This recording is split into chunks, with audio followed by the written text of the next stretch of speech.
Hey guys, welcome back to the Great Ace Attorney Chronicles! Resolve. In the last episode, there was so much going on. Actually, in the last 2 to 3 episodes, maybe you could say. It was a hell of a ride. And if you haven't watched that, go down to the description below and check out the playlist where you can check out those episodes. It was a hell of a ride, but without further ado, let's just get into the trial. It's the 24th October at 9:11 a.m. at the Old Bailey and the defendant's antechamber. Good morning to you, Mr. Naruhodo. Good morning, Professor. Ready for today's proceedings? I hope so. I should be. Even I, with nothing left to... Good morning, my dear fellows. Oh, Mr. Shawns, you're here. Why, naturally. A true gentleman stands shoulder to shoulder with his friends in battle at all times. Thank you, I really appreciate it. I'll see you later then. Now, Professor, we really need to remain calm in the courtroom today. Yes, do try your hardest not to enter the witness stand uninvited again. Yes, I will. I realize it was a mistake, but My dear fellows, I must interject. Oh, you're still here, Mr. Shawns. What's the matter? Surely you've overlooked some praise, have you not? To be cast in my direction, huh? Sorry, I don't follow. Must I spell it out? I, the great Sherlock Holmes, the greatest detective of all of world-wide acclamation, arose at some ungodly hour to be here now, first thing in the morning. A miracle, you must agree. Well, if I must agree, then... As you know, my sleep is quite impregnable. Iris had to employ her full gamut of tactics. She pulled the covers off, shook me, poked both cheeks, punched me, and kicked me from the bed. Then she poured a boiling cup of her latest experimental blend on my face, and at last I was bestirred. Oh my, Iris has been busy. Iris doesn't have it in her to go that far. She's too nice. Ah, I sense the spirit of a fellow scientist, one who relishes the infinite possibilities of blending tea. I'm the one worthy of praise here, not Iris. This is my victory. Sorry to cut in. Oh, Inspector Gregson, good morning. Gregson, my dear fellow, why the grim expression at the delightfully early hour? Oh, I don't know. Maybe because I've been confronted with a grim expression, huh? Dear me, are you going to take that insult lying down, Professor?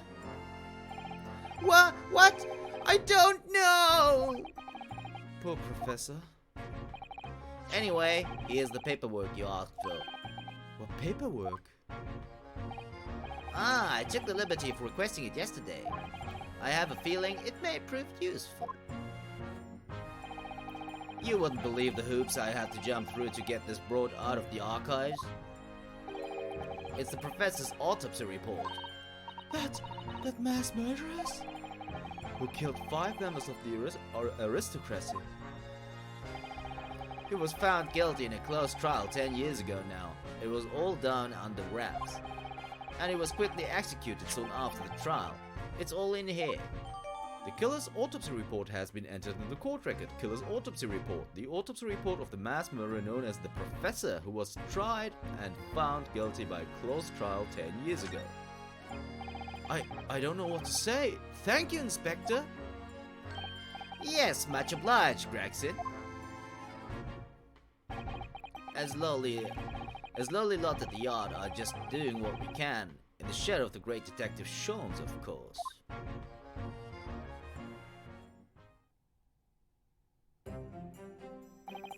Well then, Professor Hairbrain, this is it. Today we're going to lay all this to rest at last. I wish you the best of luck, Professor. I suppose he'll be in there today, will he? Drebber. Yes, we expect the prosecution to summon him as a witness. I'm still amazed that you managed to find him in just one day. I really owe you both so much. Counsel and the defendant. The trial is about to resume. Kindly make your way to the courtroom at once. This is it then, the final chapter. Funny, my heart's racing a little. I've not felt this before actually. This strange foreboding. As if something's going to happen in this trial that I'm not ready for. But I can't let that distract me from the only thing that really matters. Finding the truth. Oh, okay, so there is going to happen something that we don't expect. That's actually good news. That is good news, guys. 24th October, 9:30 a.m. The Old Bailey courtroom.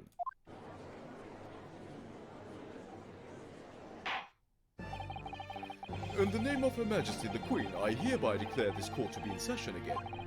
We resume the public hearing of Albert Harebrain, here present, who stands accused of murder. Are the counsels for the prosecution and defense ready to proceed? The prosecution is ready, my lord. The defense is ready, my lord. As promised, Lord Von Zieks has his apprentice with him. His apprentice with memory loss.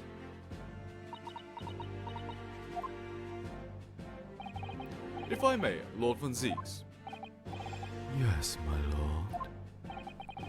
There appears to be someone standing at your side. Ah, yes, my apprentice and assistant.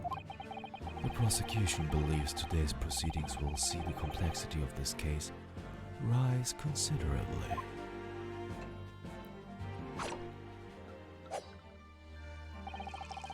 I therefore instructed my assistant to attend to ensure the smooth running of the trial. And the smooth running of liquid refreshments by the look of it. The way he holds himself, the way he moves. It couldn't be anyone else. But he's still suffering from amnesia, so there's really nothing we can do at the moment. I know, but... oh, this is so very hard. It would appear the prosecution has done a fine job in responding to the demands of the court made yesterday. I understand you have successfully secured the engineer who disappeared from the scene on the day in question. Yes, my lord. I intend to call him as a witness shortly. Very good, very good. Now then, ladies and gentlemen of the jury, you who have been chosen at random, sorry guys, to represent the will of the people in this courtroom today. Are you ready and willing to proceed? Of course, my lord. I'm sure we all understand the importance of doing our civic duty. I do so despite deception and deceit. I find it so very wearing. To take a man's life with a conjuring trick. It is against the magician's code, not to mention the law. Any fake scientist should feel the wrath of God, if you ask me. We have to listen to what's said on both sides of the fence, and then settle on one. That's it, isn't it? Wasn't like this in my day. Wasn't like this at all. If all parties are ready to proceed, you may begin, Lord Von Zieks. Before I do, my lord, there is a report I must read to the court. Ah, before I forget, we also have something new in the court record, so we're gonna check that out, of course. Condemned prisoner? Okay, redacted for confidentiality. Pseudonym the Professor. Death by hanging confirmed at midnight, 17th of June. Courtney Stevens. Okay, that doesn't tell us much, does it? I also didn't check out the waxwork head, did we? I don't think we did. Is there anything peculiar about this? Doesn't seem like it. No? Although, the lock? This lock does look very strong, doesn't it? There's definitely no way you could remove the mask yourself if it was put on you. What a terrible way to treat someone, even a convicted criminal. I know, it's starting to make me livid, actually. Mr. Naruto, please. I mean, just think about it. Imagine if you had an itch on your cheek all of a sudden. You'd be utterly helpless. Well, yes, that's true. But I'm not sure that warrants quite so much anger. Oh, right, sorry. Alright, so there's this lock and nothing else of interest so far, it seems. Okay, that's fine. We already checked out the trophy, so okay, let's proceed. Yesterday at the Great Exhibition Grounds, the evidence of primary importance in this case, the super high voltage instantaneous kinesis machine, which was installed on the experimentation stage, was deliberately destroyed in an explosion effected by an unknown person or persons. It was what? An explosion? This is an outrage!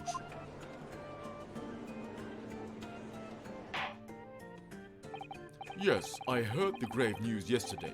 Scotland Yard submitted a report to my office in the evening. I read that the machine was blasted to smithers and the wreckage reduced to ashes in the flames. I have here a photographic print of the scene taken in the wake of the explosion.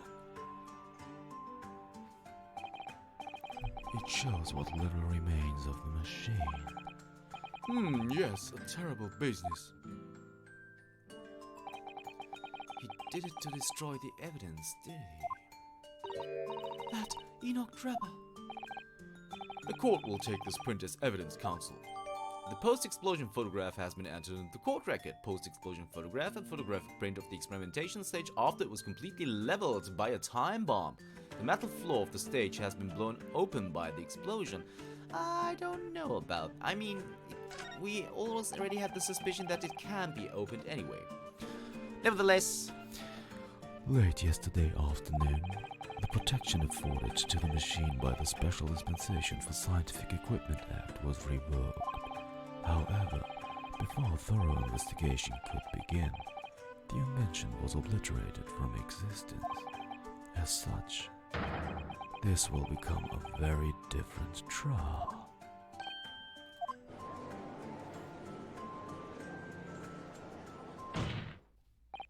As it stands now, with no evidence on which to draw meaningful conclusions, the authenticity of the kinesis machine will remain forever in obscurity. Indeed. A most unfortunate state of affairs. However, one thing remains clear. The victim's death was the result of the actions of the accused. Of that we can be certain. For it was the accused himself who was operating the machine, and who ultimately caused its loss of control. Objection! as Lord von Zieks rightly says, this is a very different trial now. The accused accepts responsibility for his part in the events that transpired. He acknowledges that Mr. Asman died as a result of the accident caused by his machine's malfunction. However, unbeknownst to the professor, he was being deliberately deceived by a pair of very clever fraudsters. Names, counsel, if you please. The engineer, Mr. Enoch Drebber, and the victim himself, Mr. Odiesman.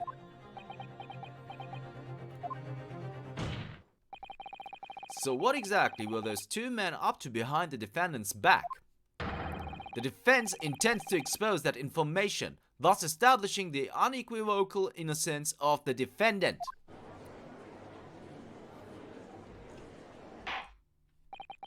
Thank you, counsels. The positions of the prosecution and defense have been clearly stated. Lord von Zieks, summon your first witness, please. At once, my lord. The prosecution calls the engineer, Mr. Enoch Drebber, to the stand. Ooh, okay. State your name and occupation for the court. Name, Enoch Drebber. Occupation. Hard to pin down, I would say. See that black monocle? Yes, why do I feel as though I've seen it somewhere before? Oh, you too? I had exactly the same feeling myself. Your file indicates that you are currently being investigated in connection with another case. The theft of a waxwork model, is it?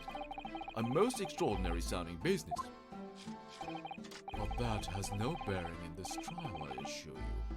Cleave it from your mind. You're familiar with a public experiment carried out at the Great Exhibition some days ago? The accused super high voltage instantaneous kinesis demonstration. Yes, you could say that. I am aware of it. There was a terrible accident, wasn't there? It was you, Mr. Drebber, who constructed the vast machine used in the experiment. Or so our investigations indicate. Can you confirm your involvement? Yes, I constructed it in precise accordance with the blueprints, but that's all. Then the court would be very interested to hear your thoughts about the machine, I'm sure.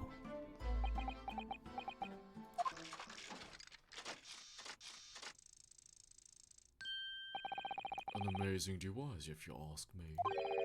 The pinnacle of modern science, making instantaneous kinesis a reality at last. What? Good gracious, do you mean to say that the experiment was bona fide? Is that your belief, sir? Yes, that is very much my belief. Such ways that it blew up. Objection! But we've already established the machine was nothing more than a prop for an elaborate conjuring trick. Objection! You've established nothing of the sort. All that was shown during yesterday's proceedings is that the same outcome could have been produced by means of staged trickery. The defense merely proposed a method and demonstrated its feasibility. Nothing more. But... We've procrastinated long enough, I feel. Witness, you will now give your formal testimony about the machine that you constructed for the purpose of the demonstration at the Great Exhibition. Understood. Witness testimony, Mr. Drebber. Go for it, my friend. The kinesis machine. I met the young professor approximately 1 year ago through Mr. Asman's introduction. He provided me with the blueprints and I constructed the machine to his precise specifications. It was no trick. If the whole show was a fraud, it would have required a body double. Tell me, did the victim have a twin? All the spectators saw the birdcage appear above their heads and then crash headfirst into the crystal tower. A terrible accident, I grant you. Perhaps the science on which the machine was built was flawed somehow.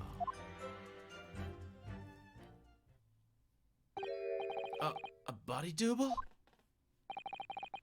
That goes without saying, surely. To give the impression that something has moved when in reality it hasn't. It's a basic conjuring principle. The deception cannot be achieved without substituting the original with a fake at some point in the performance. But would I be right in saying you haven't managed to establish anything along those lines? Incidentally, the prosecution has already confirmed that Mr. Asman had no twin siblings. It's my understanding that this witness is well versed in conjuring artfulness. But such tones do not indicate that he was actually able to accomplish what he claims. Namely, the construction of what, by all accounts, must have been an extremely complex scientific machine. Whatever do you mean? Yesterday's proceedings brought the true nature of your past exploits to light, Mr. Drebber. Indeed it did, my lord. As a swindler who preys on innocent scientists to elicit government grant money through conjuring know-how. Yes, it's true that I possess considerable knowledge of stage magic. But crucially, my scientific knowledge more than matches that of any academic in the field. Investigation of the witness's workshop attests to that claim, my lord. As evidence, the police found this Royal Society trophy for young talent in science there. Yes, that's true. We spotted it there ourselves. If our hypothesis is sound, it can always be forged into a physical manifestation with sufficient skill. though I may have solved the secrets of some deceptive wiles to sniveling, talentless scientists in the past. Would you therefore assert that the explosion of the machine was... An unfortunate accident, or of course, a deliberate act of murder carried out by misuse of the science? Ooh, that is a bold claim. Counsel for the defense, your cross-examination, please. Yes, my lord. Alright, let's get into this. Cross-examination. The Kinesis machine. I met the young professor approximately 1 year ago through Mr. Asman's introduction. In the press, of course. So you were already acquainted with Mr. Asman himself? Not really. By chance, I'd seen his name mentioned in the papers, that's all. But I had no interest in his private affairs. If he was an unscrupulous investor, it was no concern of mine. As long as people pay their bills, I take up my tools and construct what they ask for. So why did Mr. Asman approach you in particular then? Who can say? I presume because my name is associated with excellence in engineering.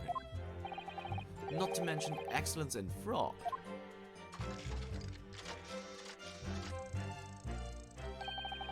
Hard to gauge, but the point is, all I did was construct the machine according to the blueprints I was given. In other words, the Kinesis machine was built on solid scientific principles. Yes, you might say that. Professor Harebrained certainly has a mind like no other. He provided me with the blueprints and I constructed the machine to its precise specifications. It was no trick. Hold it! It's clear that you have both scientific knowledge and knowledge of conjuring magic, however. The more knowledge you have, the better equipped you are to handle whatever comes along. But your implication is that I furnished the machine with some trickery, I think. It's a possibility that we have to explore. Unfortunately, though, the machine has been blown to Kingdom Come. So there's really nothing left to explore, is there? It appears that the Kinesis machine was fitted with a timed explosive device of some kind. And there's nothing left of that device either, not a single shred of evidence remaining, I hear. He must have planned all this from the outset. But in any case, it's abundantly clear that the experiment couldn't have been a trick. If the whole show was a fraud, it would have required a body double. Tell me, did the victim have a twin? Hold it! Of course, that's it! Mr. Asman was a twin! Objection! Perhaps my learned friend wasn't listening earlier. Mr. Asman had no twin siblings. No, I heard you before. But the thread of hope hadn't quite left me. The demonstration could have been a trick if there was somebody who looked sufficiently like the victim. But Dr. Saib absolutely ruled that out as possibility. It is beyond question that the victim himself, Mr. Asman, did move from the stage to the Crystal Tower. The fingerprints found at the scene attest to that fact. So it can't have been orchestrated using someone who looked identical to Mr. Asman then. What are you thinking, Mr. Naruhodo? Oh, no, nothing. Just that the idea of someone who looked identical to the victim is playing on my mind. All the spectators saw the birdcage appear above their heads, and then crash headfirst into the Crystal Tower. Hold it! It crashed headfirst, you say? According to the many witness reports from those there at the time, yes. Were you not there at the exhibition grounds on the day?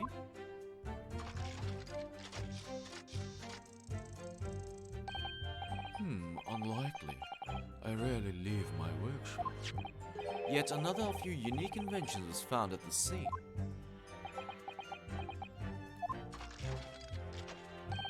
Well, it was the unveiling of a machine I'd labored over for many months. I saw it clearly with my own eyes. birdcage plummeting headfirst into the tower. What a surprise! I believe the victim's neck was broken from the headlong fall, wasn't it? How would you have come by that information? Even an infernal recluse like me reads the newspapers, you know. According to the reports, 2 injuries were apparent on the victim's body. Yes, he'd been stabbed in the chest by a screwdriver believed to belong to the defendant. And he had broken vertebrae as a result of a fall from a considerable height. Correct, my learned friend has been doing his research, it seems. Do we know which injury was the fatal one? Sadly not. Forensic science is not yet at a level where such things can be determined. What we do know is that the victim died having sustained both injuries at some point during the experiment. And since he was found in the birdcage with his neck broken, it's obvious that he fell from a considerable height. I suppose that's hard to deny. A terrible accident, I grant you. Perhaps the science on which the machine was built was flawed somehow. Hold it! So you understood the science, did you? Not in the slightest. Oh, right. As I've said a number of times, I'm an engineer. My job is to manufacture according to the blueprints I'm given. It would be inviting manifold problems if I foolishly allowed my brain to digest the ideas behind them. I could be accused of stealing those ideas, for example. But how is it possible to construct a machine without really understanding the principles it relies on?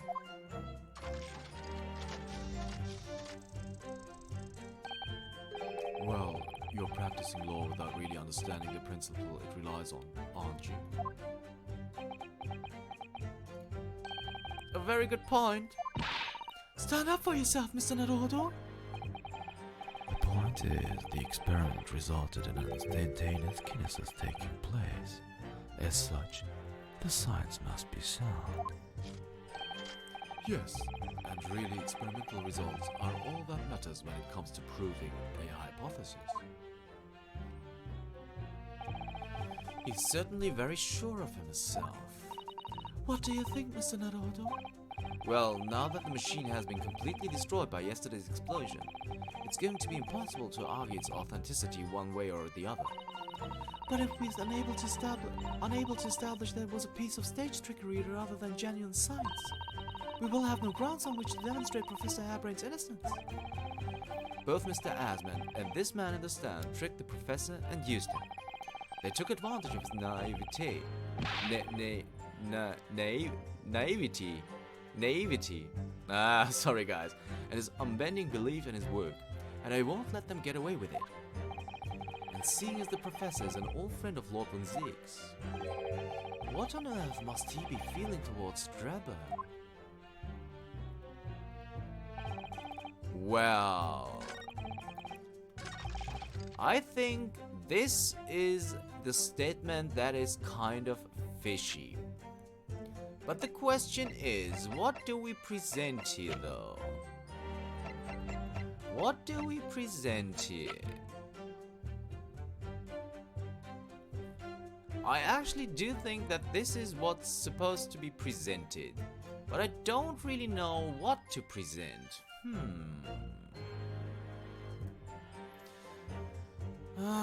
What to present, guys? I mean, we do have the waxwork hit,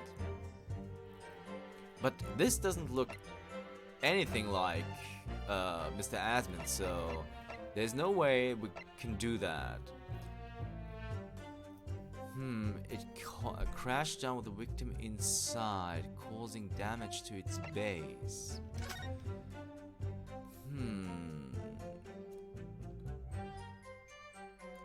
Is it this photograph, maybe? British, time of death.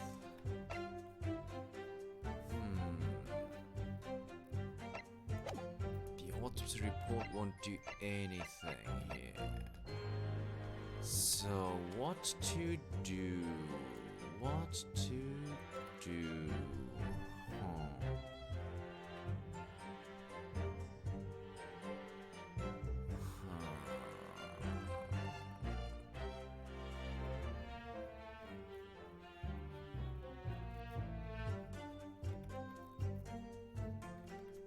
I'm really puzzled here, guys. I'm really puzzled. I really don't know what to do.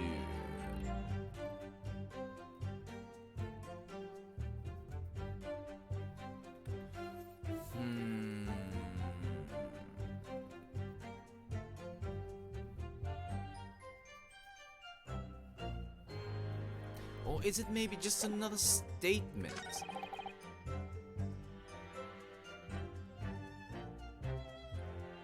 Wait a second. Wait a second. The birdcage. They saw it crush head on, they said. But look at this. It has damage to its base. So, I think I'm gonna present that. Oh, and I actually just... Okay, we have breached the half-hour mark, guys. So if you want to know if I'm right or wrong by presenting this wooden birdcage on this statement, you will have to tune in next time for the Great Ace Attorney Chronicles. Resolve. See you then.